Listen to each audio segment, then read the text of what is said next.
Hello friends, welcome back to my YouTube channel. അപ്പോൾ എന്തൊക്കെയുണ്ട് വിശേഷം? എല്ലാവരും സേഫ് ആൻഡ് സെക്യൂർ ആയിട്ടിരിക്കുകയാണെന്ന് വിചാരിക്കുന്നു. അപ്പോൾ ഇന്നത്തെ വീഡിയോ എന്ന് പറയുന്നത് പ്രത്യേകിച്ച് കണ്ടൊന്നുമില്ല, വെറുതെ നമുക്ക് ജസ്റ്റ് ഒന്ന് സംസാരിക്കാം. അപ്പോൾ കഴിഞ്ഞ വീഡിയോയിൽ ഞാൻ പറഞ്ഞിട്ടുണ്ടായിരുന്നു എന്തൊക്കെയാണ് ബേസിക്സ് നിങ്ങൾ പഠിക്കേണ്ടത്, ഒരുപാട് ഉപകാരപ്പെടുന്ന അതായത് നമ്മുടെ പ്രിപ്പറേഷൻ ടൈമിൽ നമുക്ക് ഒരുപാട് ഉപകാരപ്പെടുന്ന കുറേ കാര്യങ്ങൾ എന്തൊക്കെയാണ്, അത് നിങ്ങൾ ഏതൊക്കെയാണ് പഠിക്കേണ്ടതെന്നൊക്കെ ഞാൻ പറഞ്ഞിട്ടുണ്ടായിരുന്നു. അപ്പോൾ അതെല്ലാവരും നോക്കുന്നുണ്ടാവും എന്നാണ് വിചാരിക്കുന്നത്. അപ്പോൾ ഞാൻ എന്തൊക്കെയാണ് പഠിച്ചതെന്നുള്ളത് കാണിക്കാം. ലോഗ് ആൻറ്റി ലോഗ് ഇതിനൊക്കെ ക്ലാസ്സസ് ഞാൻ ഓൾറെഡി കണ്ട് കഴിഞ്ഞിട്ടുണ്ട്. അതൊന്നും ഞാൻ കാണിക്കുന്നില്ല. ജസ്റ്റ് ഞാൻ പീരിയോഡിക് ടേബിൾ കുറച്ച് എലമെൻറ്റുകൾ പഠിച്ചു. അപ്പോൾ അത് ഞാനൊന്ന് കാണിക്കാം കേട്ടോ.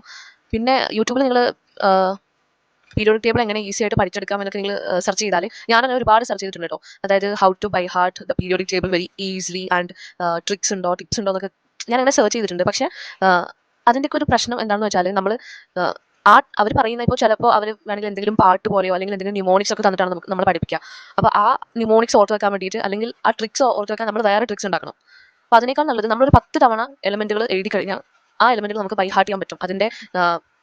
അതിൻ്റെ സിമ്പലും അല്ലെങ്കിൽ അതിനിപ്പോൾ ലാറ്റിൻ നെയിംസ് ഉണ്ടെങ്കിൽ അതും, അതുപോലെ തന്നെ ആ ഒരു എലമെൻറ്റുകളും ബൈ ഹാർട്ട് ചെയ്യാൻ പറ്റും.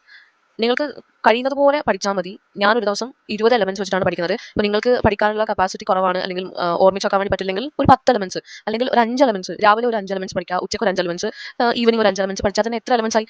15 എലമെൻറ്റ്സ് പഠിച്ചു കഴിഞ്ഞു. അപ്പോൾ അതുകൊണ്ട് ഞാൻ പറയുമ്പോൾ നിങ്ങൾക്ക് തോന്നും അല്ലെങ്കിലോ നീറ്റിൻ്റെ ആ ഒരു ക്ഷീണം കഴിഞ്ഞിട്ടില്ല, അപ്പോഴേക്കും വീണ്ടും പഠിക്കാൻ തുടങ്ങിയോ. പക്ഷെ ഞാനിപ്പോൾ പറയുന്നതിൻ്റെ ഒരു ഗൗരവം നിങ്ങൾക്ക് മനസ്സിലാവുന്നുണ്ടെങ്കിൽ നിങ്ങൾ ഡി ബ്ലോക്ക് പോലെയുള്ള ചാപ്റ്റർ എത്തണം.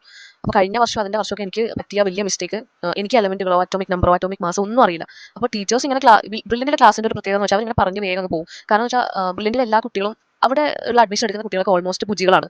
അതായത് എല്ലാ ബേസും എല്ലാവരും അല്ല കേട്ടോ. അങ്ങനെ എല്ലാവരെയും അങ്ങനെ അടച്ച് പറയാൻ വേണ്ടി പറ്റില്ല. പക്ഷേ അവിടെ അഡ്മിഷൻ എടുക്കണമെങ്കിൽ തന്നെ ചില കണ്ടീഷൻസ് ഒക്കെ ഉണ്ടല്ലോ, നമുക്ക് ഇത്ര പെർസെൻറ്റേജ് മാർക്ക് വേണം, അങ്ങനെയൊക്കെ ഉണ്ട്. അപ്പോൾ ഓൾമോസ്റ്റ് അവിടെയുള്ള കുട്ടികൾക്കൊക്കെ എല്ലാ ബേസും അറിയാമെന്നാണ് എനിക്ക് തോന്നുന്നത്.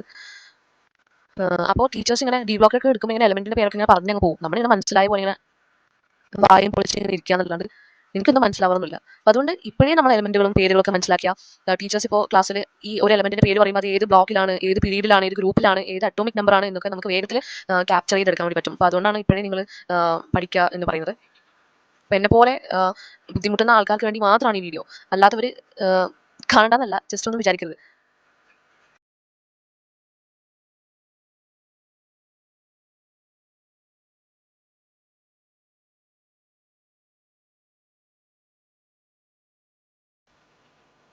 അപ്പോൾ നിങ്ങൾ കണ്ടല്ലോ ഞാൻ പഠിച്ച എലമെന്റുകൾ. നമുക്ക് പറ്റുന്നത്ര പഠിച്ചാൽ മതി, ഒരുപാട് വാരി വെച്ചൊന്നും പഠിക്കണ്ട. ഞാൻ ബ്രില്യൻറ്റിലാണ് അഡ്മിഷൻ എടുത്തേക്കുന്നത്, അതും കൂടെ പറയാൻ വേണ്ടിയിട്ടാണ് ഞാൻ ഈ വീഡിയോ അപ്ലോഡ് ചെയ്യുന്നത്. ഓൺലൈനായിട്ടാണ്, ഓഫ്ലൈൻ അല്ല. ഞാൻ എന്തായാലും ഓഫ്ലൈൻ പോവില്ല, കാരണം ഒരുപാട് പരിമിതികളുണ്ട് എനിക്ക്. ഓഫ്ലൈനിൽ നിന്ന് പഠിക്കുക എന്ന് വെച്ചാൽ ഒരുപാട് പരിമിതികളുണ്ട്. അതിപ്പോൾ സാമ്പത്തികമായിട്ട് നോക്കിയാലും mentally and physically I am not okay. So ഓൺലൈനായിട്ടാണ് ഞാൻ അഡ്മിഷൻ എടുത്തേക്കുന്നത്. കുറച്ച് പേര് 2-3 ആൾക്കാർ ചോദിച്ചിട്ടുണ്ടായിരുന്നു ഓൺലൈൻ ആണോ ഓഫ്ലൈൻ ആണോ എന്നുള്ളത്. ബ്രില്യൻ്റ് ആണ് അഡ്മിഷൻ എടുത്തതെന്നുള്ളത് ഞാൻ 2-3 ആൾക്കാർക്ക് റിപ്ലൈ ഞാൻ കൊടുത്തിട്ടുണ്ടായിരുന്നു. പക്ഷേ ഓഫ്ലൈൻ ആണോ ഓൺലൈൻ ആണോ എന്ന് ഞാൻ പറഞ്ഞിട്ടില്ല. ഞാൻ ഓൺലൈനായിട്ട് ബ്രില്യൻ്റിലാണ് അഡ്മിഷൻ എടുത്തത്. അപ്പോൾ ക്ലാസ് സ്റ്റാർട്ട് ചെയ്യുന്നത് ജൂൺ 9-നാണ്. അപ്പോൾ നമുക്ക് ഏകദേശം ഇപ്പോൾ ഈ വീഡിയോ എടുക്കുന്ന ഒരു ദിവസം കൂട്ടാതെ എനിക്ക് ഏകദേശം, അല്ലെങ്കിൽ നമുക്ക് ഏകദേശം 8 ദിവസത്തോളം ഇനിയുണ്ട്. 8-7 ദിവസം ഇനി ബാക്കിയുണ്ട്. ഏകദേശം 1 വീക്ക് ഉണ്ട്. അപ്പോൾ ഇനി എങ്കിലും എന്നെപ്പോലെ സൂപ്പർ റിപ്പീറ്ററും ഒരുപാട് വർഷം കാത്തിരിക്കുന്ന, നീറ്റിന് വേണ്ടി ഒരുപാട് വർഷം കാത്തിരിക്കുന്ന ആൾക്കാരൊക്കെ ഇനിയെങ്കിലും നമ്മളൊരു കടുത്ത തീരുമാനം തന്നെ എടുക്കുക. നമ്മുടെ എല്ലാ എൻ്റർടൈൻമെൻറ്റ്സൊന്നും മാറ്റി വെക്കണ്ട, പക്ഷേ മെയിൻലി സോഷ്യൽ മീഡിയ മാറ്റി വെക്കുക. എൻ്റെ നീറ്റ് പോകാനുള്ള മെയിൻ ആയിട്ടുള്ള റീസൺ തന്നെ സോഷ്യൽ മീഡിയയാണ്. എനിക്ക് ഇൻസ്റ്റാഗ്രാം അക്കൗണ്ടോ ഫേസ്ബുക്ക് അങ്ങനെയുള്ള ഒരു അക്കൗണ്ടുകളും എനിക്കില്ല. പക്ഷേ യൂട്യൂബാണ് എൻ്റെ ഈ 2 വർഷം നശിപ്പിക്കാനുള്ള മെയിൻ ആയിട്ടുള്ള കാരണം യൂട്യൂബാണ്. അപ്പോൾ ഇപ്പോഴേ നമ്മളതിനെ ട്രെയിൻ ചെയ്യിപ്പിച്ചാൽ നമുക്ക് ആ ക്ലാസ്സുള്ള സമയത്ത് നമുക്ക് ഒരു ത്വര വരില്ല. ജസ്റ്റ് ഒന്ന് ഫോൺ ചെക്ക് ചെയ്ത് നോക്കാം, ഇങ്ങനെ സ്ക്രോൾ ചെയ്യാനുള്ള ഒരു ത്വര ഉണ്ടല്ലോ, അതെനിക്കുണ്ട്. അപ്പോൾ അത് വരാതിരിക്കണമെങ്കിൽ ഇപ്പോഴേ ട്രെയിനിങ് കൊടുക്കുക. എനിക്കൊരു പ്രശ്നം എന്ന് പറയുന്നത് വെറുതെ ഇരിക്കുന്ന ടൈമിൽ, അതായത് ഇപ്പോൾ നമ്മൾ പഠിച്ചു കഴിഞ്ഞ് വെറുതെ റെസ്റ്റ് എടുക്കുന്ന ടൈമിൽ എനിക്ക് ഫോൺ നോക്കാനുള്ള ഒരു ത്വര എനിക്ക് വരാറുണ്ട്. ആ ഒരു ത്വര നിങ്ങൾക്കും എന്നെപ്പോലെയുള്ള ആൾക്കാർക്കും ഉണ്ടായിരിക്കാം. സോ ആ ത്വര മാറ്റാൻ വേണ്ടിയിട്ട് ഞാൻ ഇപ്രാവശ്യം ചെയ്ത ഒരു സൊല്യൂഷൻ, അതിന് പകരം ഞാൻ ചെയ്യാൻ വേണ്ടി പോകുന്നത് ഒന്നുകിൽ പെയിൻറ്റ് ചെയ്യുക, അല്ലെങ്കിൽ ജേർണലിംഗ് ചെയ്യുക, അങ്ങനെ എന്തെങ്കിലും ചെയ്തോളൂ. അല്ലെങ്കിൽ നമ്മുടെ വീട്ടുകാരുടെ പോയി സംസാരിക്കുക.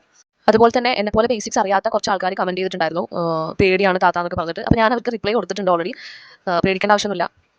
എനിക്കും പേടിയുണ്ട്, പക്ഷെ ഞാൻ പറയുമ്പോൾ പിന്നെ പേടിക്കേണ്ടെന്ന് പറയണമല്ലോ, അതുകൊണ്ടാണ്. പിന്നെന്താ, വീണ്ടും പറയുന്നു, നമുക്ക് നല്ല രീതിയിൽ ഈ വർഷം മാർക്ക് സ്കോർ ചെയ്യണം. അപ്പോൾ ആരും ടെൻഷനൊന്നും അടിക്കണ്ട. എനിക്കും ഒരുപാട് ടെൻഷൻ ഉണ്ട്. പിന്നെ എനിക്കുള്ള മെയിനായിട്ടുള്ളൊരു പ്രശ്നം എന്ന് വെച്ചാൽ എൻ്റെ ഫാമിലി സപ്പോർട്ട് എന്ന് പറയുന്നത് എനിക്ക് 0 ആണ്. ഫാമിലിയുടെ സപ്പോർട്ടൊന്നുമില്ല, പാരൻസിൻ്റെ സപ്പോർട്ടില്ല. അപ്പോൾ അങ്ങനെ ഒരു വ്യക്തിയാണ് ഞാൻ. അപ്പം അതുകൊണ്ട് തന്നെ എനിക്ക് ആരോടെങ്കിലും സംസാരിക്കണം, ഇങ്ങനെ മനസ്സ് തുറന്ന് സംസാരിക്കണം. എനിക്ക് സിബ്ലിങ്സ് ഒന്നും ഇല്ല. സോ അതുകൊണ്ട് തന്നെ എനിക്ക് ആരോടെങ്കിലും സംസാരിക്കണം തോന്നുമ്പോൾ ഞാനിങ്ങനെ വീഡിയോ എടുക്കും, ഇടും. അപ്പോൾ അതിൽ കുറച്ച് ആൾക്കാർ റെസ്പോണ്ട് ചെയ്യുന്നു എന്ന് കാണുമ്പോൾ ഒരുപാട് സന്തോഷം. ഞാൻ ഇതിന് മുൻപ് ഈ നീറ്റിൻ്റെ വീഡിയോ അപ്ലോഡ് ചെയ്യുന്നതിന് മുൻപ് വേറെ എന്തൊക്കെയോ പല ഡിഫറെൻറ്റ് ജോണറിലുള്ള വീഡിയോസ് ഞാൻ അപ്ലോഡ് ചെയ്ത് നോക്കിയിട്ടുണ്ട്. പക്ഷേ ഒന്നിനും ഒരു റെസ്പോൺസ് ഒന്നും തന്നെ വന്നിട്ടില്ല. പക്ഷേ ഈ ഒരു ടൈപ്പ് ഓഫ് വീഡിയോസ് വ്ളോഗ്സ് ഇടാൻ തുടങ്ങിയതിന് ശേഷം ഒരുപാട് പേര് എനിക്ക് മെസ്സേജ് അയക്കുന്നു. ഒരുപാട് പേരില്ലെങ്കിലും കുറച്ച് ആൾക്കാരെങ്കിലും റെസ്പോണ്ട് ചെയ്യുന്നുണ്ട്, എന്നെ പോലെയുള്ള ആൾക്കാരുണ്ടെന്ന് മനസ്സിലാക്കുന്നു. സോ ഒരുപാട് സന്തോഷം. ഇനിയും സപ്പോർട്ട് ചെയ്യണം. നമ്മുടെ ചാനൽ 1K അടിക്കാനുള്ളതാണ്. അപ്പോൾ ലൈക്ക് ചെയ്യുക, കമൻറ്റ് ചെയ്യുക. എന്തായാലും നിങ്ങളുടെ റെസ്പോൺസ് അറിയിക്കുക കമൻറ്റ് ബോക്സിൽ. പിന്നെ സബ്സ്ക്രൈബ് ചെയ്യാതെയാണ് കാണുന്നതെങ്കിൽ തീർച്ചയായും സബ്സ്ക്രൈബ് ചെയ്യുക. അപ്പോൾ ഞാൻ പോകുന്നൊന്നുമില്ല കേട്ടോ, ഞാൻ ജസ്റ്റ് അങ്ങനെ പറഞ്ഞതേ ഉള്ളൂ, ഇടയ്ക്ക് ഓർമ്മിപ്പിച്ചാണ്. ഇപ്പോൾ കഴിഞ്ഞ ദിവസം ഞാൻ എൻ്റെ റൂം ക്ലീൻ ചെയ്തപ്പോൾ പിന്നെ പഠിക്കാൻ തുടങ്ങിയപ്പോൾ എന്തായാലും സമയം ഉണ്ടാവില്ല, റൂം ക്ലീൻ ചെയ്യാൻ സമയം ഉണ്ടാവില്ല. അപ്പോൾ എനിക്ക് ഈ പൊടിയൊക്കെ അലർജിയാണ്. എൻ്റെ സ്കിന്നൊക്കെ വളരെ സെൻസിറ്റീവ് ആണ്, ഡ്രൈ സ്കിന്നാണ്. അപ്പോൾ ഈ പൊടിയൊക്കെ വല്ലാണ്ട് എഫക്റ്റ് ചെയ്യും. ഞാൻ എല്ലാ മാസവും ഹോസ്പിറ്റലാണ്. റൂം ക്ലീൻ ചെയ്ത സമയത്ത് എനിക്ക് എൻ്റെ മേശയുടെ അകത്തുനിന്ന് എനിക്കൊരു സംഭവം കിട്ടി. ഞാൻ കാണിച്ചു കേട്ടോ.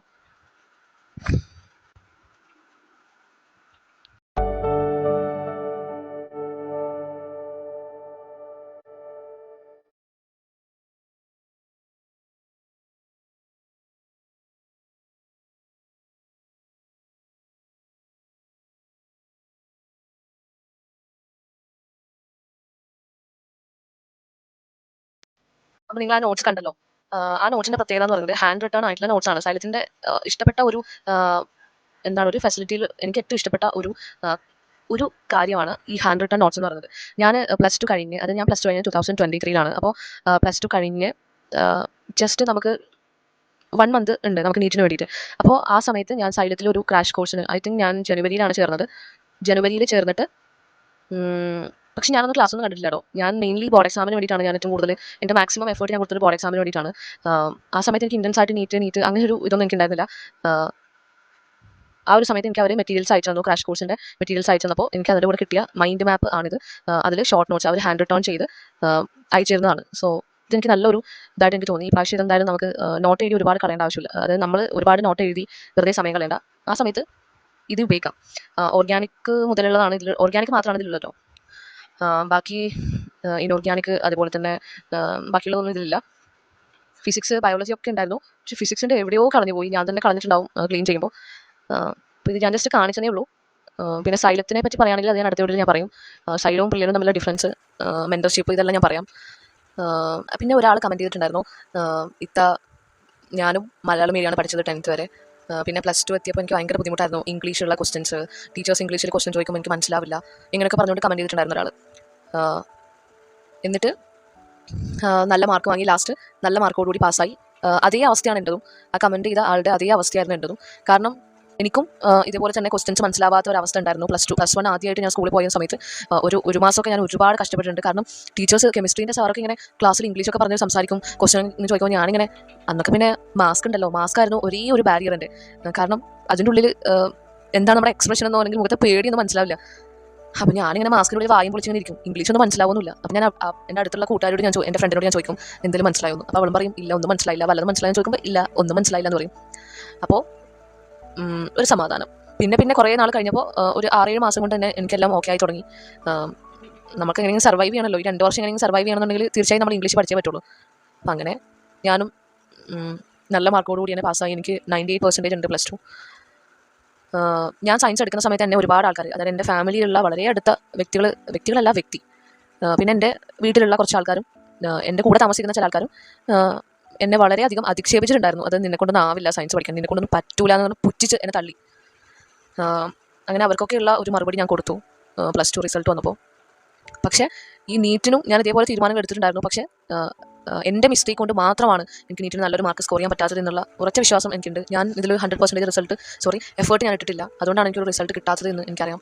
ഞാൻ എഫേർട്ട് ഇടുന്ന എല്ലാ കാര്യത്തിലും എനിക്ക് റിസൾട്ട് കിട്ടാറുണ്ട്. വെറുതെ ഫോൺ കണ്ട് സമയം കളഞ്ഞൊരു വ്യക്തി എന്ന നിലയിൽ ഞാൻ പറയുകയാണ്, ഒരിക്കലും നിങ്ങൾ ഇതേപോലെ ചെയ്യാതിരിക്കുക. മൊബൈൽ ഫോൺ എന്ന് പറയുന്നത് അല്ലെങ്കിൽ സോഷ്യൽ മീഡിയ എന്ന് പറയുന്നത് വലിയൊരു ലോകമാണ്. അപ്പോൾ നമ്മൾ ഒരു സ്ഥലത്ത് നിന്ന് മറ്റൊരു സ്ഥലത്തേക്ക് ഇങ്ങനെ ചാടി നമ്മൾ പോകും, എവിടെയാണ് എത്തുന്നത് നമുക്ക് മനസ്സിലാവില്ല. അപ്പോൾ ഞാനിപ്പോൾ പറഞ്ഞ് എവിടെ എത്തിയതെന്ന് എനിക്ക് തന്നെ അറിയില്ല. അപ്പോൾ പറഞ്ഞതുപോലെ എല്ലാം നല്ല രീതിയിൽ നടക്കട്ടെ. ഈ വീഡിയോയ്ക്ക് ഒരു കണ്ടിന്യൂറ്റി ഉണ്ടാവില്ല കേട്ടോ. ഞാൻ ജസ്റ്റ് ഇങ്ങനെ എന്തെങ്കിലുമൊക്കെ പറയാമെന്ന് വിചാരിച്ചിട്ട് എടുക്കുന്നതാണ്. അതായത് എൻ്റെ വളരെ അടുത്ത ചില ആൾക്കാരൊക്കെ എന്താ പഠിക്കുന്നത് എന്നൊക്കെ ചോദിക്കുമ്പോൾ നീറ്റാണ്. അപ്പോൾ അവരിങ്ങനെ ചോദിക്കും ഏത് മറ്റേ MBBS അങ്ങനെ ചോദിക്കുമ്പോൾ അവരുടെ മൊത്തം ഒരു പുച്ച ഭാവമാണ്. നീയോ നീ നീറ്റിനാ? അന്ന് നിനക്ക് ഇടുന്ന പൈസ, നിനക്ക് ഇടുന്ന പണം, നിനക്കൊരു വീട് പോലും ഇല്ലല്ലോ, പിന്നെ എന്തിനാ ഇതിനൊക്കെ പഠിക്കുന്നത്? മോളെ വേഗം കെട്ടിച്ചൂടാൻ നോക്ക്, അല്ലെങ്കിൽ വേറെ എന്തെങ്കിലും ജോലി എടുത്തൂടെ എന്നൊക്കെ പറയുന്ന ചില കുലസ്ത്രീ കുലപുരുഷന്മാർ എനിക്കറിയാം. അവരോടൊന്നും എനിക്ക് ഒന്നും പറയാനില്ല.